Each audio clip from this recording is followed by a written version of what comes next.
But let's kick things off with what everybody was buzzing about yesterday, and that's Draymond Green wanting a max extension with the Golden State Warriors. That sparked this huge discussion, both online and offline, about whether or not Draymond is worth that and whether or not the Warriors should be willing to pay that. So, what are your thoughts, and what does this mean for the Warriors cap situation? We know that they are already paying a ton in luxury taxes, though so far they've been willing to do it. Yeah, I think we're seeing some things start to come to a head a little bit for the Warriors. I think we saw that with losing Otto Porter Jr. and Gary Payton II in free agency.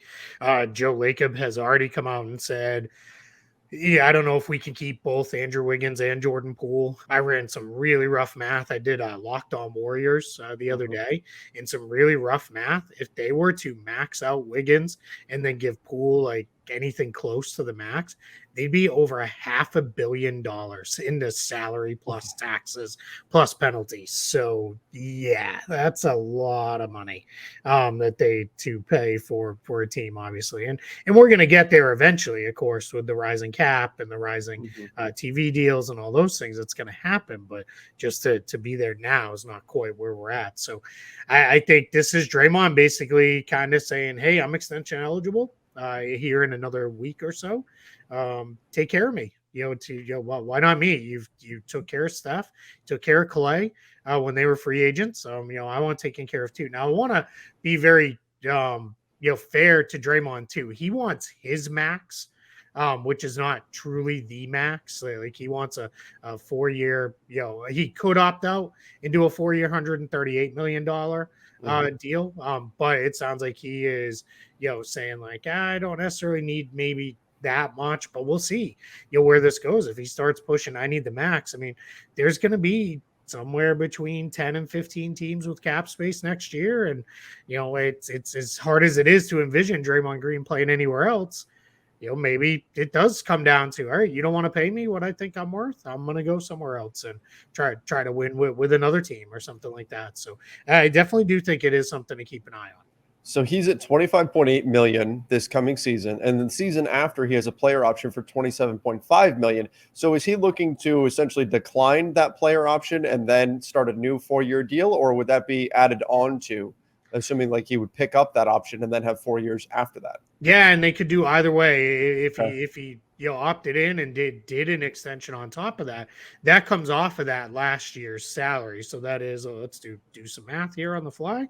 That'd be quite a bit less than his max, because he's obviously 10-year guy. So he'd be looking at $33 million ish in that range in that first year salary, and then that would bump up by the 8% raises from there.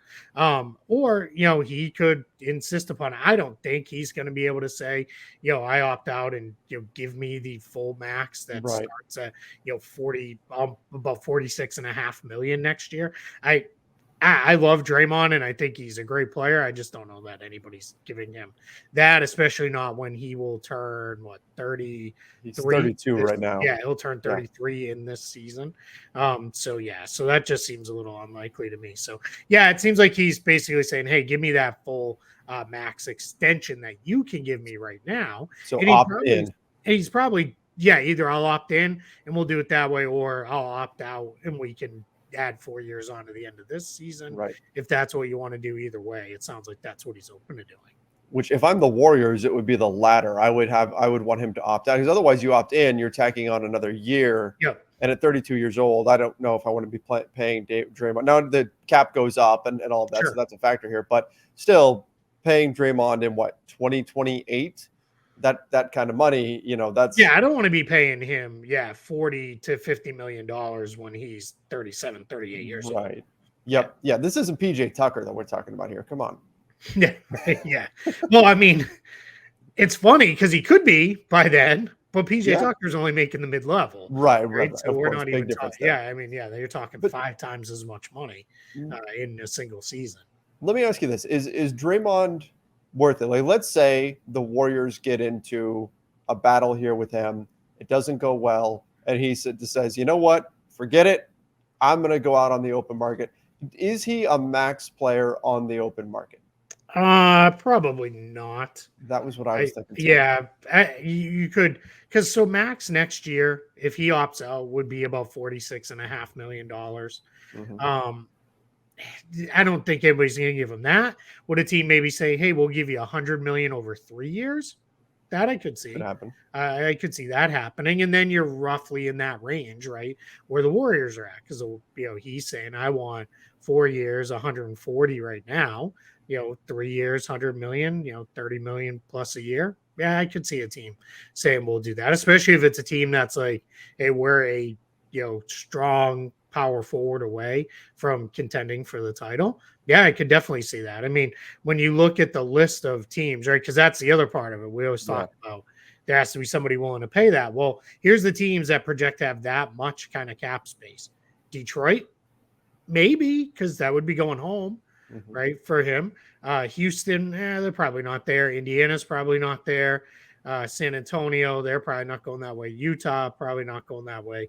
I don't think that makes sense for Orlando where they're at. So, yeah, that's the other challenge. Now, the other thing that does exist is sign and trades, right? And teams will have Sure. quite a bit more tax flexibility to maybe do a sign and trade next year. So, yeah, it wouldn't totally shock me if Draymond was maybe more open to leaving if the Warriors don't feel like, hey, we got to lock in for you like we did for Steph and Clay once upon a time. I'll tell you what, this is my last thoughts here on this topic before we move on. But uh, if the Warriors go ahead and extend him, you're not just paying Draymond. You are also paying for the harmony that you get by taking Yeah, care of this situation now, because Steph Curry, Klay Thompson, they're not going to be happy if this is hanging over their heads into the season and becoming an issue, and they want to see their guys taken care of, and on and on and on. So that is part of what the purchase price is here of this contract, is you're getting the harmony, the chemistry, the unity, whatever you want to call it, sure. that comes with getting this done now rather than letting it hang over the team. Yeah, exactly. That's a great point too. Is like, yeah, you have to look at it and basically say, if I'm the Warriors, I'm probably more likely to say, hey, let's just see where things go. I don't feel like I need to lock in today on this. Let's see how the season goes. Let's see how you look this year. How healthy are you by the time we get to the end of what obviously they will hope will be another long playoff run, and let's go from there. So yeah, I don't think it needs to be a full let's do this right now. And I also don't know that he's going to be the kind of guy who's going to be raising a stink about like this has to happen today, right? Like I don't think that's going to be where this goes either.